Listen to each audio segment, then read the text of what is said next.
قرآن مجید میں بھی مختلف مقامات پہ یہ تصریح ہے، روایات میں بھی آتا ہے، اور بالکل واضح بات ہے کہ اللہ تعالیٰ کے علم میں ہے موت کا ایک وقت مقرر ہے. لیکن جب یہ کہا جاتا ہے کہ جی آپ صدقہ دیں، صدقہ جو ہے وہ بلاؤں کو ٹال دیتا ہے یا عمر کو بڑھا دیتا ہے، تو اگر موت کا وقت مقرر ہے تو پھر صدقے سے عمر کیسے بڑھ جائے گی؟ اس کا مطلب صرف یہ ہے کہ آپ نیکی کے کام کریں. صدقہ کیا ہے؟ وہ نیکی کا کام ہے. کسی کو رشوت نہیں دینے جا رہے آپ. نماز پڑھیں، روزہ رکھیں، غریبوں کی مدد کریں اور اللہ سے دعا کریں کہ وہ یہ نیکی آپ کر رہے ہیں اس کے لحاظ سے وہ آپ پہ کرم فرمائے، عنایت فرمائے.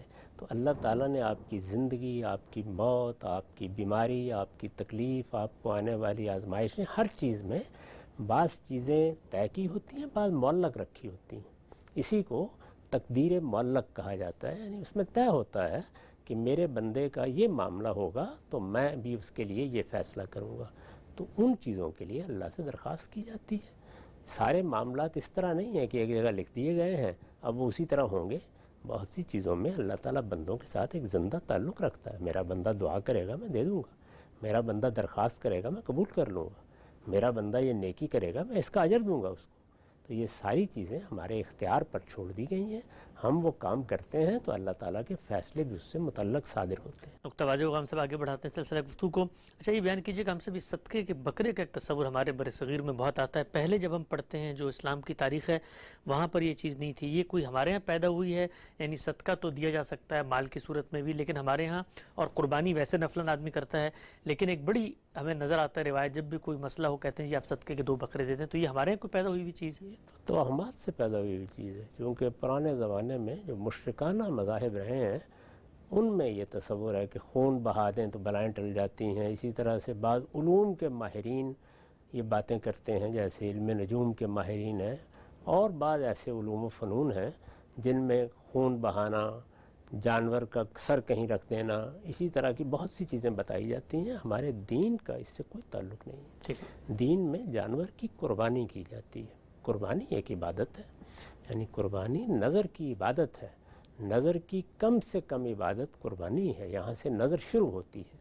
تو چونکہ نظر کی عبادت ہے تو اس وجہ سے یہ کہا جاتا ہے کہ آپ جس طرح نفل پڑھیں، جس طرح روزہ رکھیں، اللہ تعالیٰ کی بارگاہ سے متعلق ہونے کے لیے آپ عبادت ہی کریں گے نا.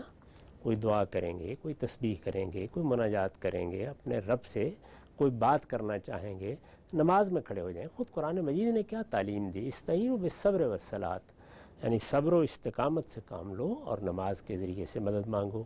یہ نیکی کا کام ہے.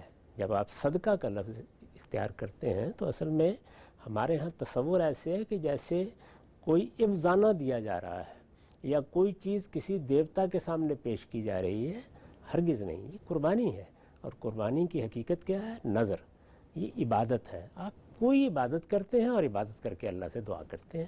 تو اللہ تعالیٰ سے دعا کرنے کے لیے نفل پڑھ لیجئے، اللہ تعالیٰ سے دعا کرنے کے لیے کسی غریب کے سر پر ہاتھ رکھ لیجئے، اللہ تعالیٰ سے دعا کرنے کے لیے نماز میں کھڑے ہو جائیے. ایسے ہی آپ کو جانور ذبح کر کے قربانی ایک عبادت ہے، ایک عبادت انجام دیں، اللہ سے دعا کریں، اس کے سوا کچھ نہیں. ٹھیک. اچھا ہم سے جو عقیقی کے اندر ہمارے ہاں مشہور ہے، بعض روایتوں میں بھی آتا ہے کہ بھئی اتنے بکرے آپ نے ذبح کرنے، تو وہ بھی اصل میں نفلی قربانی ہے جو اس موقع پہ آپ شکر گزار. کوئی شک ہی نہیں. خود رسالت مآب صلی اللہ علیہ وسلم نے ایک سوال کے جواب میں اس کو واضح کر دیا. عربوں کے ہاں اس کے بارے میں بھی بعض توہمات پیدا ہو چکے تھے، تو آپ نے فرمایا کہ مجھے تو یہ لفظ بھی پسند نہیں ہے، انا لا احب العقوق. یہ عقیقہ وغیرہ نہیں بلکہ یہ ایک قربانی ہے. تمہیں اللہ نے ایک خوشی دی ہے، اس موقع پر عبادت کرنے کو جی چاہتا ہے. ہم دیکھتے ہیں نا کہ کوئی فتح حاصل ہوتی ہے، کوئی خوشی حاصل ہوتی ہے، کوئی کامیابی حاصل ہوتی ہے تو ہم اللہ کے سامنے سجدہ ریز ہو جاتے ہیں. تو یہ شکر گزاری کا ایک طریقہ ہے. تو شکر گزاری کے لیے کوئی بھی عبادت کی جا سکتی ہے. ہمیں اللہ تعالیٰ نے اولاد دی ہے، اولاد اللہ کی بہت بڑی نعمت ہے، اس کے لیے ہم شکر گزاری کے طور پر قربانی کرتے ہیں، اس کے سوا کچھ نہیں. ٹھیک. نقطہ واضح ہوا. آگے بڑھاتے ہیں. ہم سے بیان کیجئے گا، سوال پوچھا گیا ہے کہ کیا کوئی شخص مسلمان ہوتے ہوئے سیکولر بھی ہو سکتا ہے؟ اس سے کیا مراد ہے؟ یعنی سیکولر سے مراد کیا ہے؟ جی. سیکولرزم جب پیدا ہوا اس وقت سے لے کے اب تک 10 مفاہیم تبدیل کر چکا ہے. ٹھیک. ابتدا میں تو اس کے سوا کچھ نہیں تھا کہ سارا رخ انسان کا آسمان کی طرف تھا. تو توجہ دلانے کے لیے بعض اہل علم نے کہا کہ ذرا اس دنیا کو بھی دیکھ لیں. یہ دنیا ہمیں دی گئی ہے، اس دنیا کے کچھ مسائل ہیں، اس کو کچھ اہمیت دینی چاہیے، اہمیت نہیں دیں گے تو آخرت کے لیے بھی کچھ نہیں کر سکیں گے۔ تو یہ تعبیر پیدا ہونی شروع ہوئی، اس کے بعد مختلف مراحل سے گزرتی چلی آئی، پھر یہاں تک کہ چرچ نے جو ایک اقتدار یا استبداد قائم کیا ہوا تھا اس کے مقابل میں آ کر کھڑی ہو گئی۔ اور موجودہ زمانے میں تو اس کے معنی اس کے سوا کچھ نہیں ہے کہ قومی ریاستیں ہیں اور ریاستوں کا مذہب کے ساتھ کوئی تعلق نہیں ہونا چاہیے۔ ریاستوں کا، حکومتیں تو ظاہر اپنا اپنا فکر لے کے آئیں گی، تو اس کو پھر سیکولرزم سے تعبیر کرنا شروع کر دیا گیا۔ پھر اس کی بھی مختلف صورتیں ہیں، یہ سیکولرزم ترکی میں کمالزم کی صورت اختیار کر گیا، یہی سیکولرزم فرانس میں بہت سی شخصی آزادیوں پر پابندی کا ذریعہ بن جاتا ہے۔ تو اس لیے سیکولرزم کیا ہے، کیا چیز ہے، پہلے یہ بتانا چاہیے، اس کے بعد ہم یہ رائے دے سکتے ہیں کہ چلیے اگر آپ یہ بات کہہ رہے ہیں تو اس کی دین میں کچھ گنجائش ہے۔ فی الحال اس کی سب سے زیادہ اچھی تعبیر کو لے لیں، اور وہ یہی ہے کہ ریاست کو اپنے شہریوں کے مابین مذہب کی بنیاد پر کوئی تفریق نہیں کرنی چاہیے۔ یہ بات ٹھیک ہے، اس لیے کہ جو قومی ریاستیں اس وقت بن رہی ہیں وہ بنی اس اصول پر رہی ہیں، اس پہ مذہب کو کوئی اعتراض بھی نہیں ہے۔ اگر مسلمانوں کے پاس اقتدار ہوگا تو وہ پابند ہیں کہ جو اللہ کے دین نے ان کو ہدایت دی ہے حکومت کے بارے میں اس پر عمل کریں، اس کے سوا کچھ نہیں ہے۔ ان کو دوسروں کے ساتھ معاملہ تو انہی اصولوں پر کرنا ہوگا جو عام اخلاقی اصول ہیں، کسی دوسرے پر میں یا آپ اپنے مذہب کو ٹھونس نہیں سکتے۔ تو یہ بات اگر اس اصول کے اوپر کہی جائے گی تو کوئی اعتراض نہیں، لیکن میرے نزدیک جب آپ کسی ازم کا لفظ استعمال کرتے ہیں تو وہ اپنی تاریخ، اپنا پس منظر، اپنے تصورات سب لے کے آ جاتا ہے۔ اس لیے میں اس کے سوا کچھ نہیں کہتا کہ اب ہر ازم سے آپ اپنے آپ کو الگ کر لیں اور ان اقدار کو متعین کر کے آگے چلیں جن سے ایک اچھا معاشرہ وجود میں آتا ہے، اور وہ میرے نزدیک 4 ہی بنیادی اقدار ہیں۔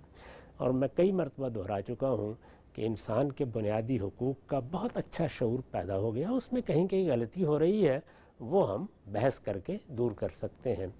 قوموں کے حق خود ارادی کو ایک اصول کے طور پر مان لیا گیا ہے، یہ بہت اچھی بات ہے، اس سے بہت کچھ نزاع کو ختم کیا جا سکتا ہے۔ اس کے قاعدے بننے چاہیے، اصول بننے چاہیے۔ اگر کسی جگہ کوئی قومیت اپنے حق خود ارادی کے تحت علیحدگی کا مطالبہ کرتی ہے تو پرامن طریقے سے معاملات طے ہو جانے چاہیے، اس کو ایک حق کے طور پر مان لینا چاہیے۔ قانون کی حکمرانی ہر جگہ ہونی چاہیے، کیونکہ عدل اور انصاف کے لیے یہ ضروری ہے، اور حکومت کا نظم بہرحال اسی لیے قائم کیا جاتا ہے کہ لوگوں کو عدل میسر آئے۔ اسی طرح کا معاملہ جمہوریت کا ہے۔ اب چونکہ دنیا میں ایسے حالات پیدا ہو گئے ہیں کہ جن میں انتخابات بڑی سے بڑی سلطنت میں بھی کرانا ممکن ہو گیا ہے۔ امریکہ دیکھیے کتنا بڑا ملک ہے، روس کتنا بڑا ملک ہے، بھارت کتنا بڑا ملک ہے، چین کتنا بڑا ملک ہے، ان میں بھی انتخابات ہو جاتے ہیں اپنے اپنے طریقے پر۔ تو اس لیے اب لوگوں کی رائے سے حکومتیں قائم ہونی چاہیے۔ یہ میرے خیال میں بنیادی سیاسی اقدار ہے۔ دنیا نے بڑی مشکل سے سفر طے کر کے یہاں تک اپنے آپ کو پہنچایا ہے، ان اقدار ہی کے علمبردار بننا چاہیے۔ اس کو جیسے ہی آپ کسی ازم میں ڈھالنے کی صحیح کرتے ہیں تو بہت مسائل پیدا ہو جاتے ہیں۔ پھر سیاست ایک ایسی چیز ہے کہ اس میں آپ تمام چیزوں کو بیک وقت حاصل نہیں کر سکتے، آپ کو سفر کرنا پڑتا ہے۔ چنانچہ اس وقت بھی ہم بعض موضوعات پر گفتگو کر رہے ہیں اور اس میں بار بار یہ توجہ دلا رہے ہیں کہ حکومت اور ریاست کا نظم سب سے پہلے کیا دیکھے گا، یہ کہ امن ہونا چاہیے، انتقال اقتدار پرامن طریقے سے ہونا چاہیے، خون نہیں بہنا چاہیے، لوگوں کو اختیار کے سوء استعمال سے رکنا چاہیے، لوگوں کی جان مال آبرو کو حفاظت حاصل ہونی چاہیے۔ یہ بنیاد ہے، اس کے بعد باقی چیزیں حاصل ہوتی ہیں۔ اگر یہ حاصل نہیں ہو رہی تو باقی چیزوں پر گفتگو ہی نہیں ہو سکتی۔ یہ حاصل ہو گئی ہے، امن قائم ہو گیا ہے، کوئی فارمولہ بن گیا ہے کہ پرامن انتقال اقتدار ہوتا رہے گا، لوگوں کا خون نہیں بہے گا، ہر بادشاہ کے یا ہر حکمران کے دنیا سے رخصت ہونے پر پانی پت کا میدان گرم نہیں ہوگا۔ تو اب دیکھیے کہ عدل ہونا چاہیے، انصاف ہونا چاہیے۔ اب آپ جمہوریت کی طرف آگے بڑھیں تو یہ ساری چیزیں اقدار کی حیثیت سے، سیاسی اقدار کی حیثیت سے زیر بحث آنی چاہیے، ان کے بارے میں ہم ڈیبیٹ کرنی چاہیے۔ اور اگر اسلام کے بارے میں بھی کسی جگہ ہمیں بتانا ہے کہ ہماری حکومتیں یا ہماری سیاسی جماعتیں فلاں فلاں معاملے میں اسلام کے فلاں احکام کی پابند ہیں، تو ان میں بھی اسلامی نظام جیسی مبہم اصطلاحات نہیں استعمال کرنی چاہیے۔ متعین طور پر بتائیے کیا کرنا چاہیے۔ اسی کو سامنے رکھ کر ہم نے بڑی تفصیل کے ساتھ گفتگو کی ہے کہ وہ کیا 5 بنیادی چیزیں ہیں جو ہمارے دین میں حکومت کو کہی گئی ہیں، جن کی پابندی حکمرانوں کو کرنی ہے۔ ان 5 چیزوں پر ایک نگاہ ڈال کے دیکھ لیجئے، ان میں کسی کے مذہب، کسی کے نقطہ نظر، کسی کے ازم میں اگر وہ کوئی مانتا ہے، یہاں تک کہ اگر ملحدین بھی ہیں تو ان کے معاملات میں کوئی مداخلت نہیں۔